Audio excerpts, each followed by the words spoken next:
Hey there, it's me Red Knight and welcome back to my channel for a Harvest Festival gameplay and tips video. Throughout the video you're going to see me play the game, give you some tips and suggestions on how to participate. This is an event that we've always enjoyed ever since it came out, and there are some people that still struggle with certain aspects of the game. So let's get right on into it and start playing. Well, first of all, we head on down to the farm. The event comes up on the board and it says you've got so many days to actually participate and get it done. Once this happens, then the board will come up and you can then just start by doing the task. Now initially when the event started it reset, so some players were given the opportunity to get some extra decoration. Don't worry, you can keep that decoration. For those of you like myself, okay, you only got the one deco, well that's just unfortunate indeed. It did reset but we hadn't participated, so no worries. The idea of these events is to work your way along the road claiming all of the prizes by collecting points. To get the points you got to do the tasks. Do not take the task until you are actually ready to take the task. So the key thing with all of these events is to produce the goods first and then take the task in the majority of cases. However, if it is a feed task, you've got to produce the feed first, then take the task, then feed the animals.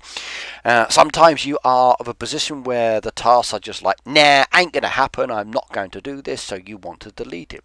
Sometimes you'll get multiple tasks, especially like feeding tasks, and then you've got a decision to make. Do I keep them or not keep them? Now if I look at my baby farm as an example here, you'll see that I'm very limited on the amount of space and the number of animal pens. So to do all three feeding tasks is probably going to be very challenging indeed.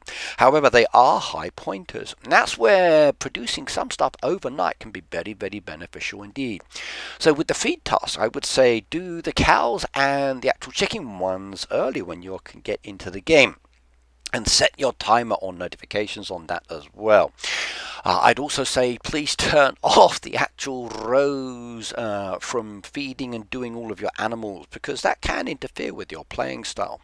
For tasks like the sheep and the pigs as an example, start them just before you go to bed. I'd say maybe 3 hours or so many hours before you go to bed, and then just before you go to sleep you can activate the second part of doing the task, and then when you wake up in the morning collect that and then start the third part. So it makes it much easier if you plan that time wisely.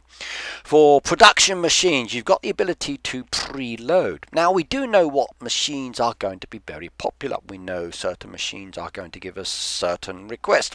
If you wanted to, you can preload those machines. Now that can be very handy sometimes, because if you have hedged your bets correctly, then those actual machines will have the goods ready for you when a task pops up. Now sometimes you're thinking like, no, it was the wrong one, so you load up, let's just say hats, and it comes up with white sweatshirts. Now I wouldn't say just delete the white sweatshirt straight, or say the white hat straight away and then load up the white sweatshirts. I'd say see what tasks are coming up on the board first of all, because you never know. If you've got like 4 or 5 tasks still to go and you can do some other ones first of all, get those out of the way, leaving the hats where they are, and then you may find that hats come up first before you actually need to do the white sweatshirts, which can be very beneficial indeed. So take that into consideration. You don't have to remove the items from the machine. You can hedge your bets and see how the tasks fall a little bit later within it. You've got a 24-hour window to get everything done. So in most cases, that's not a problem. Now, that's not always going to be the case. You're not always going to have an empty board. Sometimes you're going to end up with maybe 2 or 3 tasks left over, which will then carry over to the next board. If you want to, you can delete those tasks as well and then start with a fresh board. As long as you're getting the maximum amount of points by the end of the event, don't stress it too much. Now there are tasks that are coming up that relate to, let's just say, the smelter machine. If you are doing a smelter, now with my big farm I got 5 smelters. Personally, I don't like having so many smelters, but for these events it's very beneficial indeed, because I can load up each smelter with one specific metal bar. So if that task does come up, it's bang, bang, bang, bang, bang, and it is then done and dusted, because it does take quite a lot of hours to prepare and load up those machines. But if I'm on, let's say, a lower level farm where I've only got the one smelter, all I'm going to really do is load up that smelter with the one bar type, and fingers across, it comes up. Now, I've been doing it with coal most of the time, so thankfully a lot of people are producing these items, and that can be very handy indeed. So one machine loaded up with those metal bars, just leave it. If another one comes up for metal bars, I just ignore it and trash that task, considering the turnaround time is not viable. When it comes to, let's say, the fishing area, you will find with the fishing area that you're limited on spots as well. Now, I would definitely say with the fishing area, preload that fishing area with both duck traps and lobster traps, so 4 and 4. And try to keep the rest of the spaces open, because you never know what's going to pop up. It's the same with the animal feeding task. Okay, you've got to take the animal feeding task first, then go down and feed the animal. Now, my advice is to make sure that you've actually got animals ready for that before you do it. And it's the same with certain tasks that require specific machines. Check you've got the resources to produce the goods first before you take the task or you do it. Sometimes you may not have the items in storage. Also as well, try to pay attention to how many slots you've got on your production machine. With most of the products, you're only going to need 4. However, things like sugars and bread and other items may require 7, 8 as an example. So you might have to load up more of that.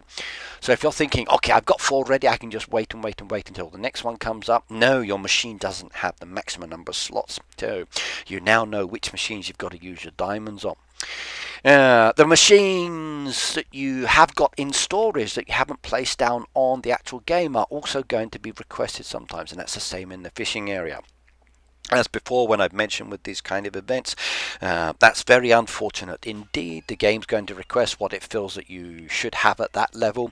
If you don't have that item at that level because you can't produce it, just trash the task. Again, when it comes to trashing, don't willy-nilly trash. You don't have to trash everything. I'm hoping again this time that I won't see people say, well, I ran out of task, I couldn't do the event because I trashed all my tasks. Every other event so far, we've told you, please don't trash all of the tasks. You don't need to. You can do them within plenty of time within the actual event itself. Okay, occasionally you've got no choice and there are certain tasks that need to be gotten rid of, but not a problem on that side. Now, I am enjoying the event. It is good fun. I have preloaded many of my machines in advance, loading up with 4 in some cases, and backloaded the last few slots with a few other items, and it's been very beneficial indeed. Sometimes I've found that the order has come in a different order, so then I've had to decide, do I do this first or I do this one next? Again, things happen. Sometimes you might load up with a specific item, and then again it's like, no, I need pizzas, what do I do? Well, that's unfortunate. You've got to do the pizza. Now, the dairy machine. The dairy machine is a big burden for this event, and I mean a big burden. You are going to need a lot of dairy products, so please overnight produce those products that take a lot of time to get done, and this is where the helpers can be very handy indeed. Set that helper to produce one specific product during that sleep time, or if you're working, do the same kind of thing, and then come back later and they are ready and your storage is nice and full. Remember that you are going to have to load up on crops so that your helpers can produce the feed that's necessary to produce those items. So again, make sure that you've done lots of planting of specific crops for the feed that you're producing for the animals. I find that with the helpers, actually having them produce the feed can be very handy when I'm not in the game. Now, I've got 5 farms, so I'm jumping between all different farms to do this. So again, those farms are connected with each other through Supercell ID or through the Friends book. If they're not, please do so, because you will find that sometimes you'll run out of, let's just say, the honey that you're collecting from the nectar bushes, from the bees, and you've got to make honey in the jar, or you've got to make some of those beeswax. Your farm is not producing enough, so you're going to have to go to your other baby farms, get those basic resources, transfer them to yourself, and then use it. Make sure you're using the last slot. Sell it for maximum coins, of course, as usual. Then that way if someone does jump in and take them, then you can still at least get all the coinage for it. It happens sometimes, please be aware of that. Again, if you've got baby farms like I do, the storage quantity is very low compared to a larger farm. Now, I don't usually worry too much about storage. For me, I've either got the space or not. But with this kind of event, because you're producing and mass producing so quickly, your storage fills up quite quickly as well. So again, when it comes down to storage, sell off the items. Okay, yeah, I love bacon, and bacon's very handy indeed. But when I'm doing a feed task with my pigs, that's a lot of bacon I'm collecting over a specific 20-odd hour cycle. So selling the bacon off is quite handy. If you just put the bacon in your farm storage, i.e. in the roadside shop, if you're not advertising, it stays there. And then maybe one of your other farms needs the bacon, so you can quickly jump on over and get it. Now, please remember that your friends are still going to be doing stool hopping. They will see that you're selling it and they will buy it even though it's not advertised. And that's the same with your hoodies, and that's the same with the bots that Supercell runs for Heyday within the game. So the Greg and the Ernest ones, as an example, who come and purchase the goods. For your production machines where you are producing specific goods, okay, sometimes they do take a bit of time. So look at what you've got at the beginning when they come up. Load those items onto the machine and just leave them till later. You don't have to fully load the machine. Just load the quantity that you need. Because if you're getting, as an example, like I have had a few times, 2 juices, both needed on the board. If I maxed out the load for 1 juice, then I'm kind of limited on what I can do for the second task, because I've got to wait for the rest of those juices to finish. So only load 4 and 4, and you'll find that it's very, very handy indeed. It's actually a very nice playing style for the game as well. By only loading the 4 in, you're actually building up your storage pretty quickly, instead of like hedging all your bets or just having a lot of items producing one thing.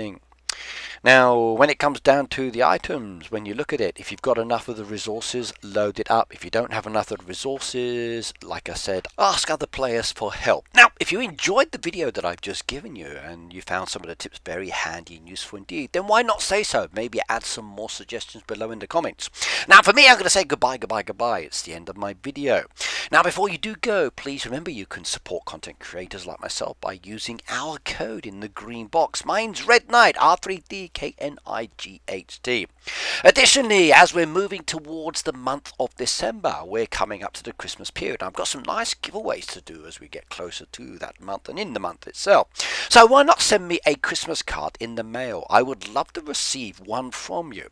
In fact, I'm hoping to get lots of Christmas cards this year, and we can open them in the live stream. Next thing, hit the subscription button. It's there, it's round, it's beautiful. You can also watch other videos. But what I'm going to do now is to say bye-bye. Good luck with the event. It's about to start again soon, so I will see you later. Bye now.